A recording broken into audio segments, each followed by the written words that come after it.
Hello everyone, I am Professor Santosh Nandal. Today we will speak on Indian economy on the eve of independence. आज़ादी से पहले भारतीय अर्थव्यवस्था की क्या स्थिति थी उस बारे में हम बात करेंगे. So before going to discuss this topic, we will have to have some on introduction. But how the origin of British rule that came into existence. Foundation of the British Empire in India was laid by Battle of Plassey, fought in 1757, and the colonial rule lasted for about 200 years. And what was the purpose of this British rule? Because the British people, they came here for trade, and on the name of the trade they started to rule India. The economic policies persuaded by British government in India were concerned more with the protection and promotion of the economic interest of their home country than with the development of Indian economy. These policies aimed at transforming India into two things. One is a supplier of the raw material for upcoming industries in Britain, and the second one a big market or the consumer goods for finished industry products from Britain. So that was the basic purpose of British government at that time, just to import the raw material from India, and this raw material can be beneficial for the growth or for the mushroom of the industries which were set up in British at that period of the time. After almost 1200 years of British rule, India gained independence on 15th August. So that was the introductory part on the eve of independence, what was the position of India at that period of the time. Now we will discuss about economic development on the eve of independence. Indian economy was backward, primitive and predominating agrarian at the time of independence. Agriculture has engaged 71% of working population. The economic policies persuaded by colonial government in India were concerned more with the protection and promotion of the economic interest of their home country than with the development of Indian economy. The colonial government never made any sincere attempt to estimate India's national and the per capita income. The basic motto was just only to flourish and to strengthen the British industries, and these British people, they did not make any effort or the attempt to measure the national income and per capita income, because the national income is also very important for the economy. Now we will discuss the economists who attempted to measure India's national income and per capita income. The 5 economists, one is Dadabhai Naoroji, second one is William Digby, third one Friendly Sirm, fourth one Dr. V.K. Rao, and fifth one R.C. Desai. The first estimate on national income and per capita income was prepared by Dadabhai Naoroji in 1876 for the year 1867-68. It was published in Poverty and British Rule in India. He estimated national income to be rupees 340 crores and per capita income to be rupees 20 in 1867-68. 1867-68, it means we are taking the base price of that period of the time. That's why it is mentioned here. The first scientific estimate was made by Professor V.K. Rao for the year 1931-32. He estimated national income as rupees 1689 crores and per capita income rupees 62. So before explaining this concept, national income and per capita income, in addition to that, what is national income? National income, number of the goods and services produced in a country usually a year. We take the market value of goods and services produced in a country usually a year. So, and when we get the per capita income, we will decide the national income with the population. So, we will have to understand the concept which these economists they have tried to measure these. Now, we will discuss about the agriculture sector on the eve of independence. कि आज़ादी के संध्या काल से पहले what was the position of the agriculture sector, we will discuss in this. Under the British colonial rule, India was primarily an agrarian economy with about 85% of country's population. The agriculture sector continued to experience stagnation and deterioration during the British rule due to the certain reasons, that is about the weak productive accumulations, unemployment and underemployment, low level of production and productivity, subdivision of land holdings, defective land tenure system, and commercialization of agriculture and partition of the country. So, these specifically these reasons, if we will talk about weak productive accumulation. So, because the system was so weak at that period of the time, so no much emphasis was given on to increase or to enhance the productive capacity of the economy, and the people, majority of the people, they were dependent on the agriculture sector, and they were not getting the employment which that is required.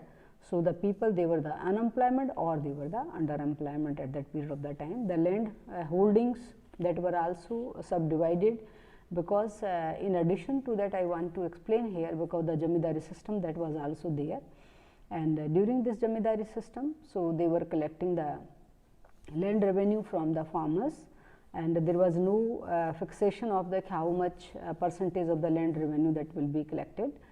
So, all the expenses of British government that were from the agricultural sector, the people, the Jamidars, they were collecting the land revenue. So, the farmers, they were exploited, and they were not encouraged to produce such produce, so that they can get their more income in the agricultural sector. And the agriculture that was used for the commercialization of purposes, reason is that because agriculture was used just to the crops like the indigo or the neel ki kheti, which we can do talk about, or that was sent to the British for the enhancement of their industrial sector. So, that was that's why the agriculture was not paid much attention during this British rule. Now, we will discuss about the industrial sector on the eve of independence. What was the position of industrial sector at that period of that time? Industrial development of India was totally unbalanced during the British rule. Certain reasons behind it, why it was unbalanced or the backward at that period of that time. The state of industry sector that was given in such a way, you can even see from this the colorful beautiful graph, what was the position at the period of the time. Deindustrialization, destruction of handicraft industry, because handicraft industry that was a backbone of the Indian economy at that period of the time, and these people, they started to exploit these industries, they discouraged the workers, they left the handicraft industry because they wanted to grow such kind of the raw material in the industrial sector, which in the agricultural sector, which we have already explained. So, the handicraft that was not much encouraged at the period of the time. Lopsided modern industries structure, capital goods industries were lacking, inadequate industrial growth, limited operation of public sector. So, in addition to that, I want to tell, because specifically they establish such kind of industry which are for communication, transportation, to enhance their business, so that they can send the goods to British, export that raw material, and their business, the goods which they were importing from, specifically the consumer goods, because all these the goods which were required for the population of India, so that were totally imported from other British government, British country. So, that was the situation at that period of the time. And now, we will discuss about the foreign trade on the eve of independence, कि विदेशी व्यापार की क्या स्थिति थी उस समय के अंदर, इसके अंदर हम वो बात करेंगे.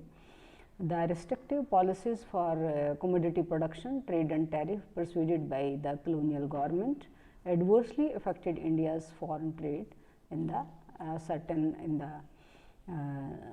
so they did not pay any attention regarding to enhance or to make such a policies, So, these policies can flourish, or that policies can be helpful to increase the foreign trade or to increase the exports from India, but specifically that was for the raw material that was exported to British.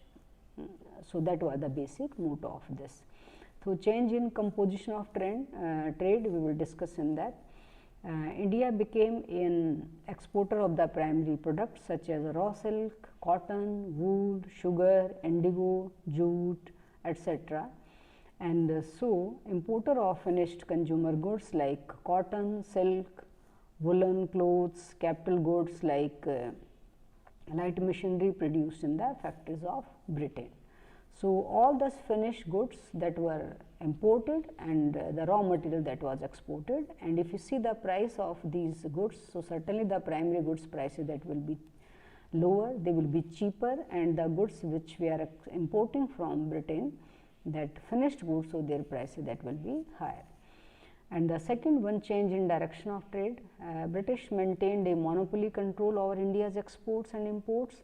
More than half of India's foreign trade was restricted to Britain, while the rest was allowed with a few countries like China, Ceylon, which named Sri Lanka, and Persia, that is Iran. So, because they were totally having the control on Indian economy, so all this foreign trade that was controlled by them and that was restricted to only the Britain and the few countries. So, India was not allowed freely to make any negotiations or to import or export to other countries. And change in volume of trade, the opening of Suez Canal in 1869 intensified the British colonial control over India's foreign trade. It is for reduced the cost of transportation and made access to the Indian market easier. So, they paid to provide such kind of services, so that easily the finished goods so that can be imported to India. So, we can the explanation is given as Suez Canal, because the goods that can be easily transported from the Britain to India. Now, we will discuss the another as a part of foreign trade, change in structure of trade. India's foreign trade resulted in the generation of large export surplus.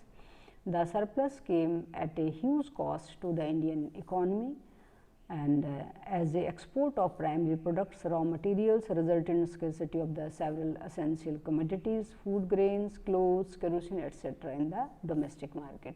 Because if any country who is taking good care of the people of their country, so they will be they will work in such a way so that the people of that nation, so they do not feel any scarcity of that goods which they are exporting to other country. But because the Britain, they did not pay any attention to the people of this nation, and they were exporting such kind of the articles or the commodity to the other country, and in the Indian market जो clothes हैं, जो आपके food grains हैं, corrosion जो oil है, उनकी domestic market के अंदर क्या हो गई थी, कमी हो गई थी. It did not result any flow of gold or silver into India. Rather, the export surplus was need to make payments for the expenses incurred by an office set up by the colonial government in Britain, meet war expenses fought by British government, import of invisible items. All these led to the drain of the Indian wealth. So, they just only focus on that ki how the Indian wealth that can be drained out. So, they use the foreign trade just to benefit to their economy, to their country. They did not pay any attention to benefit to India at that period of the time. Now, we will discuss about what were the demographic, because if we use word demographic, it means somewhere we study population. So, what were the demographic conditions on the eve of independence, we will discuss in it. India's first official census operation was undertaken in 1881. It revealed that India's population growth was uneven. Before 1921, India was the first stage of demographic transition. The second stage of transition began after 1921. Hence, the year 1921 is also called the year of Great divide. A transition means we are shifting from the one stage to the another stage. The social development indicators during the British rule were not so much increasing. The overall literacy level was less than 16%. Out of this, female literacy level was at a negligible low, about 7%. Public health facilities were either unavailable to large masses of population or when available were highly inadequate. Consequently, water and the airborne diseases were widespread and took huge toll to life. The mortality rate, मृत्यु दर की जो हम बात करते हैं, the mortality rate was very high, particularly infant mortality rate, शिशु मृत्यु दर rate was quite high, about 218 per thousand in contrast to present 40 per thousand. आज की यदि हम बात करें तो 40,000 के ऊपर और उस टाइम क्या था 218 थे 1000 के ऊपर. Life expectancy was very low, about 44 years in contrast to present 68 years. The extensive poverty prevailed during the colonial period, which was worsened the profile of India's population at that time, because in addition to that I want to explain that the majority of the people, they were dependent on agriculture and they were not able to get more employment opportunities from the agricultural sector. So, that is why the poverty was prevailing at that period of the time. Now, we will discuss about the infrastructure on the eve of independence, because the infrastructure is very, very important for the growth of agriculture as well as for industry also. So, during British rule, basic infrastructure facilities were developed and was specifically for just to benefit the trade to the Britishers. That was railway, ports, water transport, posts and telegraph communication facilities. Roads were built for mobilization the army within India and drawing out raw materials from the countryside to the nearest railway station or the port to send these to England. Railway was introduced by the British in India in 1853. Water and air transport besides railway and the roads, the British government also took measures for the development of inland trade and sea lanes water transport. However, these measures were were just only for the satisfactory. Post and telegraph, the British introduced an expensive system for electric telegraph in India, which served the purpose of maintaining law and order. So, already we have discussed, because all these the infrastructure facilities just only to mushroom the growth of industries that were set up in Britain and just moving the army from the one place to another place, and by sending the goods from India to other such as the ports that were established. Post and telegraph are also bus to sending the communications, just for you can say about for the war purposes or for the trade purposes. So, specifically all these facilities were for the growth of industries or other things which could be beneficial to the British at that period of the time. So, we can say that they did not pay much attention for the development of or for the enhancement of the infrastructure base in India, so that could benefit to the people of India during this period of the time. Now, we will discuss about the occupational structure on the eve of independence. The occupational structure was not satisfactory during British rule, as there was predominance of agricultural sector. Already we have discussed that the majority of the people, they were dependent on agriculture, because the industrial sector was not having much jobs for the people of India, and there was growing regional variations. There was a difference, regional variations, एक क्षेत्र से दूसरे क्षेत्र के बीच में क्या असमानता है, उस बारे में हम regional variations की हम बात करते हैं. India was a rich country and allied by poor people. The status of Indian economy was poor, stagnant and backward. We can see in this graph the agriculture, that was 70 to 75% people, manufacturing only 10%, and services, that is only 15 to 20%. So, the structure of or the occupational structure that was divided in such a way that because industries that were not developed much and was specifically for the enhancing the growth of industries in the Britain, and the people of India, they were not much engaged in the industrial sector at that period of the time. In the last, we can say, on the basis of these the situation that was prevailing during British rule before independence, on the eve of independence, आज़ादी से पहले, the India's the most crucial the economic challenges we were facing at the time of independence, कि भारत की जब हमें आज़ादी मिली है तो विरासत में बहुत सारी हमें चीज़ें मिली हैं, उस बारे में हम बात करेंगे यहाँ पे. The agriculture sector was so overcrowded with surplus labor. It continued to experience stagnation and extremely low productivity, despite the fact that the largest sections of Indian population dependent on its for subsistence. कि जो ज़्यादातर जो भारत की जो जनसंख्या है वो सिर्फ जीवन निर्वाह के लिए ही उनको स्ट्रगल उनके लिए था. तो और बहुत जो मेजोरिटी जो पार्ट जो पॉपुलेशन का जो हिस्सा है वो एग्रीकल्चर पे डिपेंड करता था. The collapse of India's world famous handicraft industry, because India was a big name in the handicraft industry, and the British people, they totally collapsed, ख़त्म कर दिया जो handicraft industries का. And the decentralization policies by the Britain did not result in formation of any industrial base in India. The industrial sector was lacking in terms of modernization, diversification, capacity building, and increased public investment. Because if public investment will be increasing, so what will be happening? The more and more opportunities for the jobs for the people will emerge, and if there is a more diversification, one kind of industry than the other kind of industries, and the more and more industry which will be emerged, so there will be the good opportunities for the people to get the jobs. Modernization के आधुनिकरण नहीं था, because they did not pay any attention on the modernization of industries.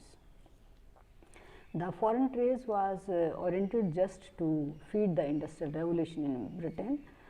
जो specifically जो विदेशी व्यापार था वो just यही था कि जो ब्रिटेन के अंदर जो इंडस्ट्रियल रेवोल्यूशन है उसके के अंदर जो रॉ मटेरियल की ज़रूरत है या उसको फिनिश्ड गुड्स हैं वो भी इंडिया के अंदर एक्सपोर्ट करना है ब्रिटेन को, और इम्पोर्ट रॉ मटेरियल को करना है, तो उन्हीं इंडस्ट्रियल रेवोल्यूशन को ही बढ़ावा देना था, इंडियन इंडस्ट्रीज़ को स्ट्रेंथन करने का ऐसा नहीं थी, ऐसी सिचुएशन नहीं थी. Some efforts were made by the colonial government to develop, improve certain infrastructure facilities, but they all were guided by their self-interest motives. Hence, these facilities, including the framed railway network, needed upgradation, expansion and the public orientation. कि Britishers का जो specifically जो interest था वो infrastructure generate हुआ, चाहे हम ports की बात करते हैं, रेलवे की बात करते हैं, या अदर जो है फैसिलिटीज़ की बात करते हैं, कम्युनिकेशन की बात करते हैं, वो सारा का सारा सिर्फ अपनी इंडस्ट्रीज़ को ही अपग्रेड करने के लिए था, इंडियन इंडस्ट्रीज़ को अपग्रेड करने के लिए नहीं था. इसको भी एनहांस करने की, इसको भी एक्सपेंड या एनहांस करने की ज़रूरत है. Prevalence of extensive poverty, unemployment in the economy required welfare orientation of public economic policies. So such kind of the public policy that is required, so that can reduce the unemployment, that can reduce poverty, and that can enhance more and more opportunities for the employment generation in the country. And in addition to that, the social development because educational upliftment, to generate the more health facilities to the people, to prepare such kind of the infrastructure that can benefit to the human of people of this country. So there is a need of requirement. Thank you very much for listening me patiently, and I do hope you will like this lecture. You subscribe and like this channel. Thank you so much.